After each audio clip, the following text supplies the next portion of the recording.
Hello everyone, good morning. कैसे हैं आप सब? आई होप आप सब बहुत अच्छे होंगे। मैं भी अच्छी हूँ।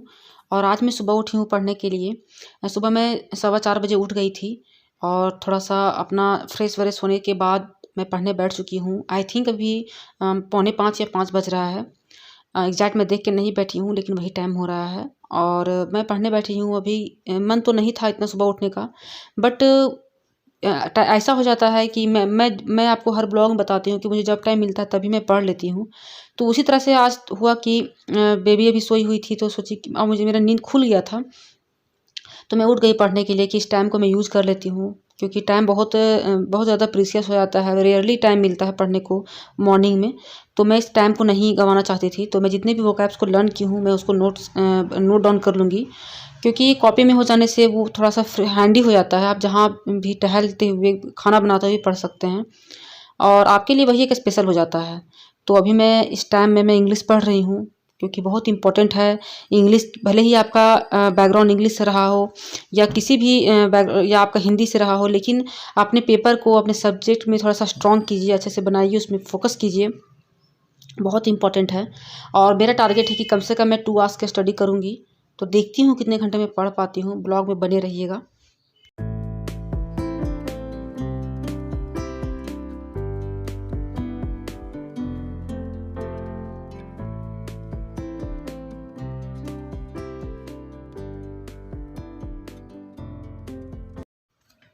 तो बस कोशिश करते रहना है थोड़ा-थोड़ा अपनी पढ़ाई को करने का। और आप देख सकते हैं कि मेरा सारा बुक यहीं पे है, यूपीएससी वाला सारा बुक यहीं पे है। क्योंकि देखिए कोई भी पढ़ाई जो आपका है वो कोई स्पेसिफ़िक नहीं होता है। आपका जो भी सिलेबस होता है वो सारी चीज़ें मर्ज हुआ होता है। आपको कहीं न कहीं उस चीज़ को पढ़ना ही पड़ता है। सपोज़ दैट कि अगर आप केवीएस की तैयारी कर रहे हैं, तो क्या उसमें आपको हिस्ट्री नहीं पढ़ना है, पॉलिटी नहीं पढ़ना है, करंट अफेयर नहीं पढ़ना है, सब कुछ पढ़ना है। या आप यूपीएससी की तैयारी कर रहे हैं, तो क्या उसमें हिंदी नहीं पढ़ना है, इंग्लिश नहीं पढ़ना है, पॉलिटी नहीं पढ़ना है। बस थोड़ा-सा आपका जो लेवल है वो थोड़ा-सा ऊपर-नीचे हो जाता है। लेकिन जिसका बेसिक तैयारी है, जिसका यूपीएससी का तैयारी है, या ऐसे भी आप अगर तैयारी स्टार्टिंग से किए हैं और बेसिक से अच्छे से किए हैं, तो आप आराम से 2-3 एग्ज़ाम को मैनेज कर सकते हैं। सबको कोलैप्स करके अच्छे से पढ़ सकते हैं। तो बस वही मैं करने की कोशिश करती हूँ, अपने लक को भी आज़माती हूँ और अपने हार्ड वर्क को भी करने की कोशिश करती हूँ कि देखते हैं कहाँ पे लक साथ देता है। तो फाइनली अब हम लोग बात कर लेते हैं कि मेरे पास कमेंट आया था कि आप पूरे दिन का दिन शेयर कीजिए, कैसे पढ़ती हैं, क्या करती हैं, नहीं करती हैं। तो एक प्रॉपर तरीके से वीडियो का डिमांड है। तो इस तरह का वीडियो मैं ऑलरेडी शेयर कर चुकी हूँ अपने वीडियोज़ में, ब्लॉग में। लेकिन फिर से मैं शेयर करूँगी। ऐसी बात नहीं है कि मैं आपका डिमांड नहीं पूरा करूँगी, क्योंकि बहुत से ऐसे फैमिली मेम्बर ऐड हो रहे हैं जो बिल्कुल नए हैं। तो उनके लिए थोड़ा-सा अच्छे से बताना बहुत इम्पोर्टेंट होता है। तो ख़ैर उसके लिए मैं नया ब्लॉग लाऊँगी ही। तो सबसे पहले मैं ये बताती हूँ कि अगर आपके पास बेबी होता है कि तो आपका कोई टाइम टेबल प्रॉपर नहीं होता है कि आप आपका इतना बजे का इतना टाइम है पढ़ने का। कोई स्पेशल आपका टाइम टेबल नहीं होता है। तो ये बात वही एग्री करेंगे जिनके पास बेबी है और जो पढ़ाई कर रही हैं।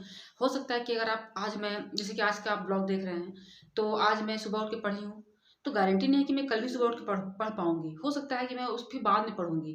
तो इस तरह से होता है, लेकिन फिर भी मैं शेयर करने की कोशिश करूँगी कि अगर आपके पास ऐसा है कि आपका एक प्रॉपर टाइम है, क्योंकि सब बच्चे का नेचर अलग-अलग होता है। कोई बच्चे देर से उठते हैं, कोई बच्चे जल्दी उठ जाते हैं, कोई बच्चे अच्छे से सोते हैं, कोई बच्चे नहीं सोते हैं।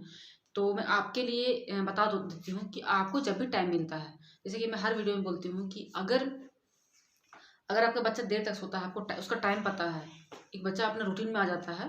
तो अगर आपको टाइम पता है कि आपका बच्चा उठता है आराम से 8 बजे उठता है, 7 बजे उठता है, जो भी है, तो आप कोशिश कीजिए कि आप 4 बजे सुबह उठ जाइए या 5 बजे सुबह उठ जाइए पढ़ने के लिए। अगर आप 2 घंटा, 1 घंटा ही पढ़ लेते हैं सुबह, तो इनफ है। इनफ है इसलिए कि जितना आपके पास टाइम मिल रहा है, आप उसको यूज़ कर रहे हैं।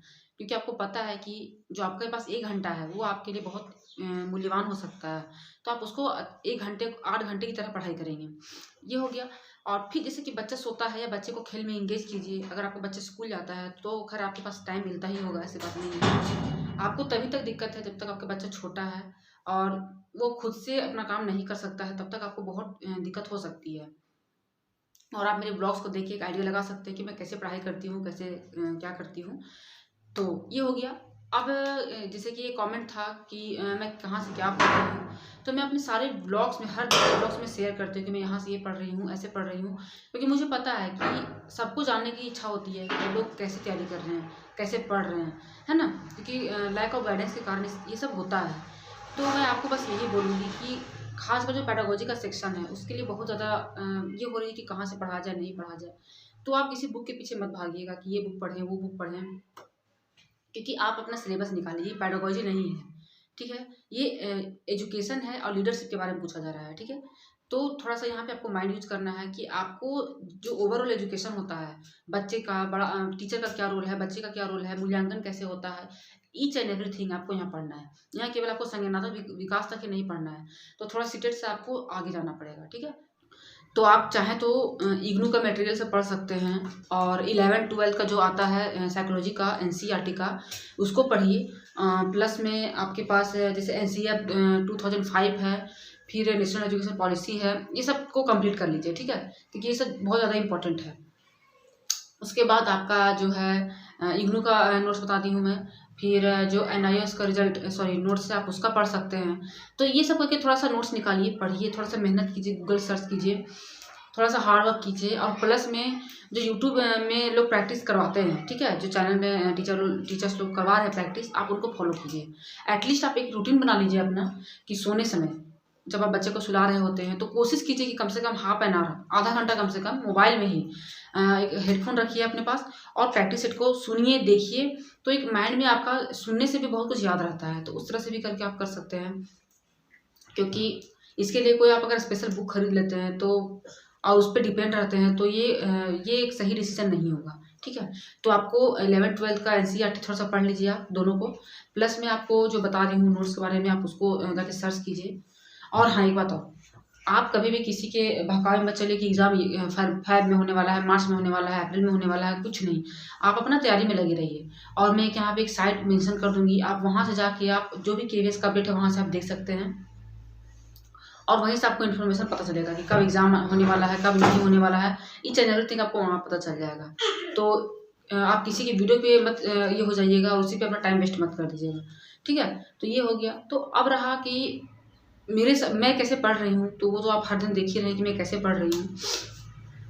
ईज़ी तो नहीं होता है, डिफ़िकल्ट बहुत ज़्यादा होता है, बट फिर भी उसको मैनेज करना है, क्योंकि ये रियलिटी है कि बच्चे को भी संभालना है, पढ़ाई भी करना है, दोनों में से किसी को छोड़ा नहीं जा सकता है।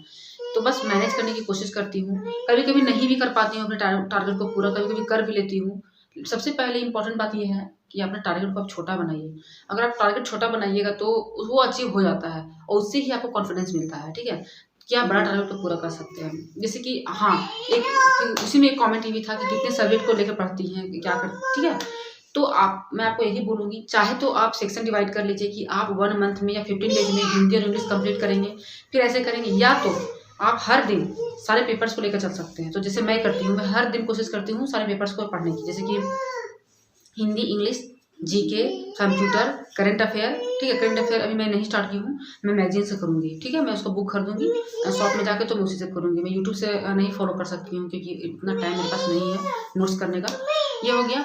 और रहा पेडागोजी का सवाल, तो मैं बताई हूँ आपको, अभी मैं करेंटली 11-12 को पढ़ रही हूँ, पीडीएफ से ही पढ़ रही हूँ, मैं बुक नहीं खरीदी हूँ, और मनोविज्ञान का। और प्लस में यूट्यूब चैनल से मैं देख लेती हूँ या नोट्स भी बना रही हूँ, तो वो हो गया। उसके बाद है कि मेरा सब्जेक्ट जो है, जैसे मेरा सब्जेक्ट इंग्लिश है, इसके भी क्वेश्चन आया था, तो मेरा सब्जेक्ट इंग्लिश है।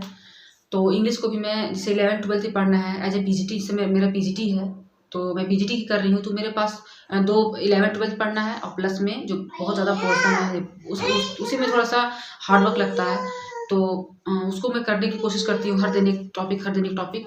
और बस इसी तरह से करके आप भी पढ़ सकते हैं, ऐसा नहीं कि बहुत ज़्यादा, और कुछ लक पे भी छोड़ दीजिए कि लक भी डिसाइड होता है कि आपका होगा नहीं होगा, और मेहनत तो डिसाइड करता ही है।